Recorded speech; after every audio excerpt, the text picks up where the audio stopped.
Hit subscribe button and don't forget to press the bell icon for regular updates. Hello दोस्तों, कैसे हैं आप लोग। मेरा नाम है सी जसमीत सिंह अरोड़ा और बहुत बहुत स्वागत है आप लोग का मेरे YouTube channel C Jasmeet Singh में। बच्चों, अगर मैं आपसे पूछूं क्या आप टेक्स्ट में एग्जामिशन लेकर आना चाहते हैं तो आपका क्या जवाब रहेगा।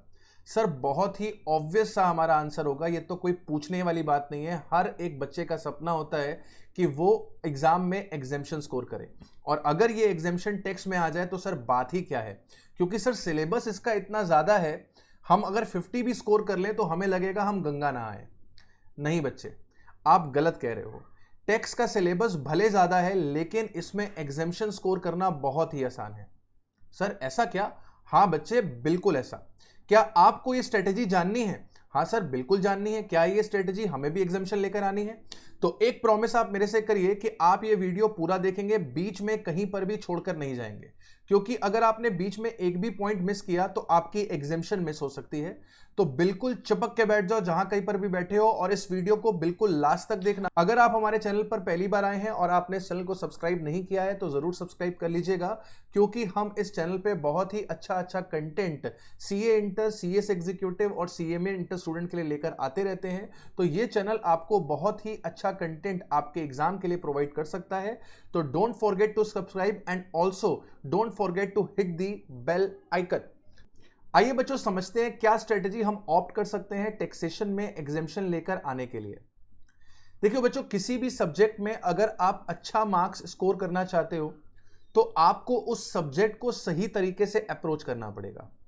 अगर आप सब्जेक्ट को सही तरीके से अप्रोच नहीं करोगे, प्लान नहीं बनाओगे, स्ट्रेटेजी नहीं बनाओगे, तो कभी भी आपको वो सब्जेक्ट अच्छे मार्क्स नहीं दे पाएगा। क्लियर? अब आपको प्लान बताने से पहले मैं ये एज्यूम कर रहा हूं कि आपने एक बारी पूरा टैक्सेशन कंप्लीट कर लिया है। नहीं किया है तो मैं ये मान रहा हूं कि अगस्त एंड तक आपका सिलेबस एक बार अच्छे से कंप्लीट हो चुका होगा, मतलब आपने क्लासेस वगैरह ले ली होंगी, आपका सब्जेक्ट जो है वो कॉन्सेप्चुअली एक बार आपने पढ़ रखा है। ठीक है ना?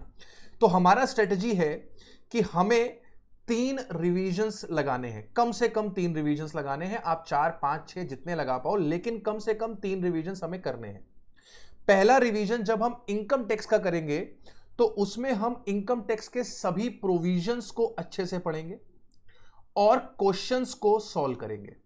बच्चे क्या करते हैं, प्रोविजंस पढ़ लेते हैं और कहते हैं कि सर हमारा चैप्टर हो गया। नहीं, आपका चैप्टर तब कंप्लीट होगा जब आप उन प्रोविजंस की एप्लीकेशन सीखेंगे, और एप्लीकेशन आपको तभी आएगी जब आप क्वेश्चन सॉल्व करेंगे। मियरली प्रोविजन पढ़ने से, प्रोविजन लर्न कर लेने से कुछ नहीं होता है जब तक आपको उन प्रोविजंस का एप्लीकेशन नहीं आता। तो पहला जब रिवीजन अपन करेंगे तो डिटेल्ड तरीके से प्रोविजंस को समझेंगे अच्छे से और उसके बाद उसके क्वेश्चंस लगाएंगे। सेकेंड रिवीजन जब हम करेंगे तो उसमें अब हम डिटेल्ड प्रोविजंस नहीं पढ़ेंगे, उसमें हम केवल समरी नोट्स को रिवाइज करेंगे और क्वेश्चंस लगाएंगे। ठीक है?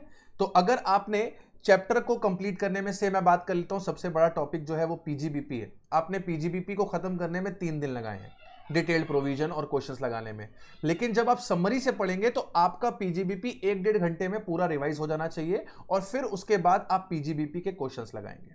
क्लियर? इसके बाद जब आप तीसरा रिवीजन करेंगे तो आप केवल और केवल क्वेश्चन ही सॉल्व करेंगे। अब आप प्रोविजन रीड नहीं करेंगे।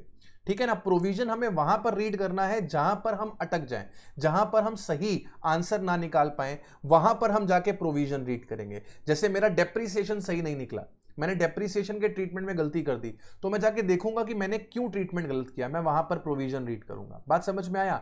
तो आप जब पूरा क्वेश्चन सॉल्व करेंगे तो जिस पर्टिकुलर एडजस्टमेंट में आप अटक रहे हैं, जो पर्टिकुलर एडजस्टमेंट आपको परेशान कर रहा है, आप केवल उसी को, प्रोविजन को जाकर दोबारा से रीड कर लेंगे। यह हमारा अप्रोच रहेगा इनकम टैक्स के लिए। अब मैं बात करता हूं जीएसटी की। तो जीएसटी का आप जितनी बार रिवीजन करेंगे, आप डिटेल्ड रिवीजन करेंगे, मतलब आप सारे प्रोविजंस और क्वेश्चंस बार बार लगाएंगे। ऐसा क्यों? ऐसा इसलिए क्योंकि जीएसटी का जो सिलेबस है वो बहुत लिमिटेड है और इनकम टैक्स का सिलेबस जो है वो बहुत वास्ट है। तो उसमें हम अगर बार बार प्रोविजंस रीड करेंगे तो उसका हमें कोई फायदा नहीं होने वाला है। लेकिन जीएसटी का, क्योंकि जो क्वेश्चंस भी आते हैं वो केस स्टडी बेस्ड आते हैं, तो वहां पर आपको डिटेल्ड प्रोविजंस को बार बार रीड करना चाहिए, ये एडवाइजेबल रहेगा। ठीक है ना? तो 3 रिवीजन जब आप जीएसटी के करोगे तो बिल्कुल डिटेल्ड होंगे। तो ये मैंने आपको जो बताई है, ये मैंने आपको अप्रोच बताई है कि इस तरीके से आपको सब्जेक्ट को अप्रोच करना है, ठीक है ना। अब जब क्वेश्चंस हम लगाएंगे तो जरूरी नहीं है कि हम एक एक क्वेश्चन लिख के सॉल्व करें, जरूरी नहीं है हम एक एक क्वेश्चन लिख के सॉल्व करें। से आपके किसी चैप्टर में 30 क्वेश्चन है, तो आप इस 30 का 10%, 3 से 4 क्वेश्चन फुल फ्लेजेड सॉल्व करिए, और बाकी 20 to 27 क्वेश्चंस जो हैं आपके, उन्हें आप ऊपर ऊपर से देखिए, कैलकुलेटर अपने पास रखिए, जितनी इंपॉर्टेंट कैलकुलेशंस है वो करते जाइए, जो वर्किंग नोट्स बनाने हैं वो आप अपने नोटबुक में बनाइए। पूरा क्वेश्चन आपको सॉल्व करने का जरूरत नहीं है, जो चीज वर्बली सॉल्व हो सकती है उसे आप वर्बली सॉल्व करेंगे, और जिसके लिए कैलकुलेशन करनी है, जैसे अब एचआरए का एग्जामिशन निकालना है तो वर्किंग नोट बनाना पड़ेगा, रेंट फ्री अकोमोडेशन है वर्किंग नोट बनाना पड़ेगा, डेप्रिसिएशन कैलकुलेट करना है वर्किंग नोट बनाना पड़ेगा। तो जहां पर हमें वर्किंग नोट की जरूरत है वहां पर हम वर्किंग नोट बनाएंगे, और जहां पर हमें वर्किंग नोट की जरूरत नहीं है, जो वर्बली सॉल्व किया जा सकता है, उसे हम वर्बली सॉल्व करेंगे। इससे आप कम समय में ज्यादा कवरेज कर पाएंगे।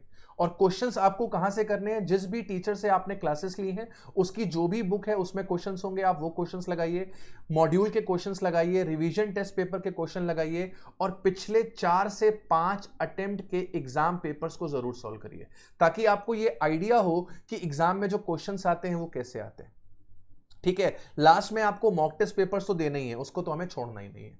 तो ये हमारी अप्रोच है उस सब्जेक्ट को लेके जो हम करने वाले हैं। अब मैं आपको तरीका बता रहा हूं कि आप मल्टीपल रिवीजन्स कैसे करेंगे। मल्टीपल रिवीजन्स करने के लिए आपकी स्ट्रेटेजी क्या है। सबसे पहले मैं जीएसटी की बात कर रहा हूं। मैंने पूरे सिलेबस को 3 कैटेगरी में डिवाइड कर दिया है, category A, category B, category C. GST में जो कैटेगरी ए है उसमें 20 से 25 मार्क्स का पेपर आता है, और ये 20 से 25 मार्क्स का पेपर आपको सॉल्व करना है, तो कम से कम आपको इसे 3 से 4 बार रिवाइज करना है। कौन से ऐसे टॉपिक्स हैं जो कैटेगरी ए में आ रहे हैं, वो है input tax credit, payment of tax, exemption, reverse charge. आप देख रहे हैं जितना भी बड़े क्वेश्चंस बनते हैं वो इन्हीं चैप्टर से बनते हैं। तो आपको इन चैप्टर्स को अच्छे से पढ़ना है, क्योंकि आपको सबसे ज्यादा जो परेशान करेंगे वो यही 4 चैप्टर परेशान करेंगे। आपको रिवर्स चार्ज, एग्जेम्पशन, आईटीसी, ये सारी चीजें जो भी कॉम्प्लिकेशन है आपको पता होनी चाहिए।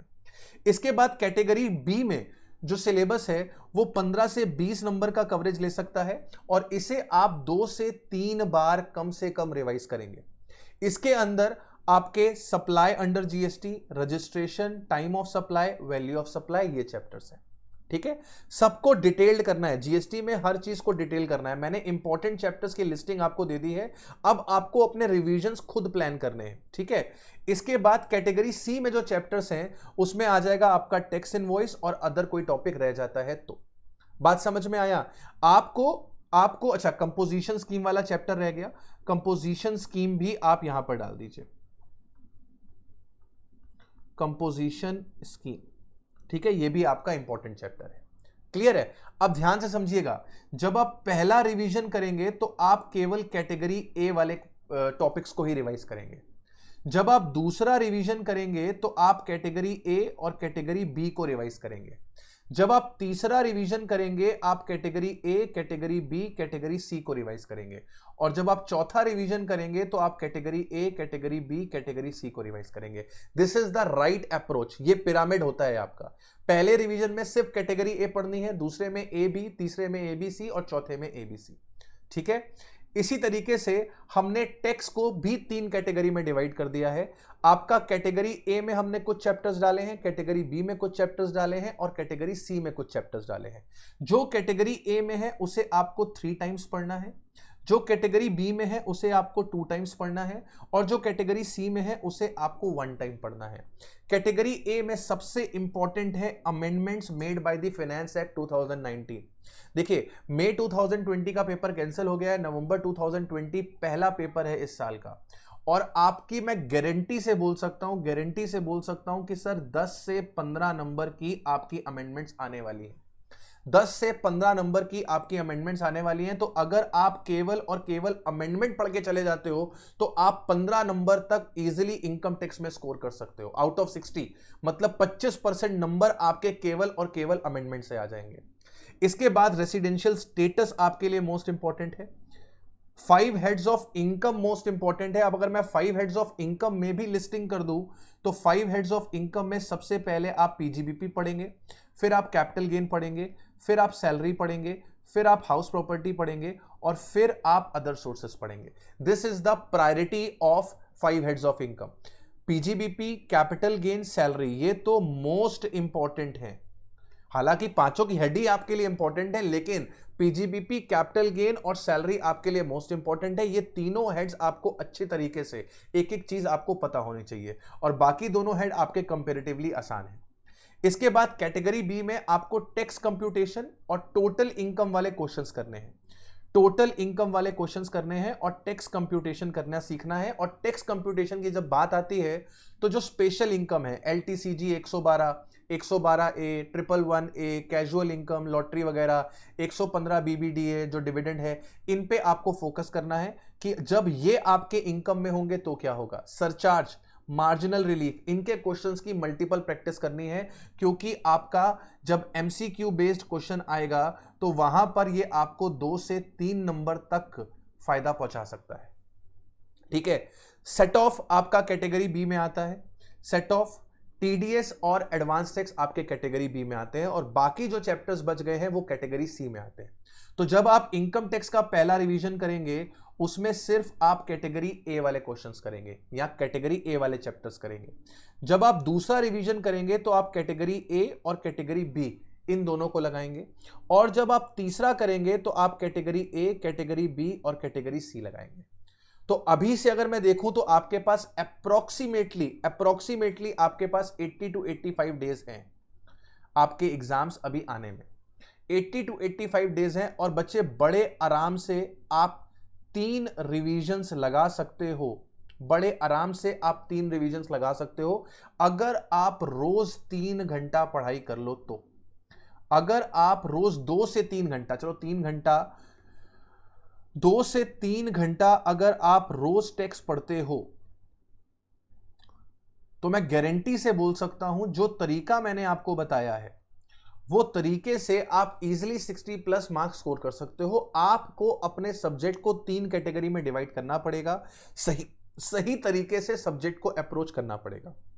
ठीक है। एक चीज मैं आपको बताना भूल गया, बहुत ही ज्यादा इंपॉर्टेंट है कि आप पिछले दोनों आरटीपी सॉल्व करें, मई 2020 वाला आरटीपी और नवंबर 2020 वाला आरटीपी। इसके साथ साथ कम से कम पिछले 4 अटेम्प्ट्स के जो एग्जाम पेपर्स हैं उन्हें आपको सॉल्व करना है। यह काम आपको करना है अगर आप चाहते हो कि आपको एग्जामिशन मिले। और 2 चीजें इंपॉर्टेंट हैं कि आपको मॉक टेस्ट पेपर भी देने हैं और अभी आपके पास मौका है, जब तक इंस्टीट्यूट अपनी वेबसाइट रिवाइज नहीं करता है आप मई 20 वाला मॉक टेस्ट भी लगा लीजिए और आपको नवंबर 20 वाला जो मॉक टेस्ट होगा वो भी आपको लगाना है। ठीक है। इसके अलावा आपको कोई भी अगर दिक्कत है टेक्स्ट में तो आप मेरे को व्हाट्सएप कर सकते हो अपने डाउट्स। मेरा नंबर है 7007249936। इस नंबर पे आप मेरे को व्हाट्सएप कर सकते हो, मैं आपके डाउट रिमूव करने की पूरी कोशिश करूंगा। अगर आपको ये वीडियो अच्छा लगा है तो प्लीज लाइक जरूर करिएगा, कमेंट करके बताइएगा कि कौन सा पार्ट आपको इस स्ट्रेटजी में अच्छा लगा और क्या आप उसे अडॉप्ट करेंगे कि नहीं करेंगे, या आप कोई अच्छा सा सजेशन जो मेरे को देना चाहते हैं वो भी आप कमेंट बॉक्स में दे सकते हैं। ठीक है। अपना ख्याल रखिए, पढ़ाई करते रहिए, सुरक्षित रहिए। Bye bye, take care.